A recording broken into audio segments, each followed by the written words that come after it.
शाम्भवी चन्द्रमौळिरबला कर्णा उमा पार्वती काली हैमवती शिवा त्रिनयनी कात्यायनी भैरवी सावित्री नवयौवना शुभकरी साम्राज्यलक्ष्मी प्रदा चित्रूपी परदेवता भगवती श्रीराजराजेश्वरी अम्बा मोहिनी देवता त्रिभुवनी आनन्दसन्दायिनी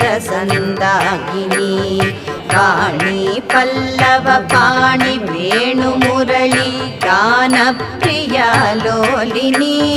कल्याणी बुडुराजबिम्बवदना धूम्राक्षसंहारिणी चित्रूपी परदेवता भगवती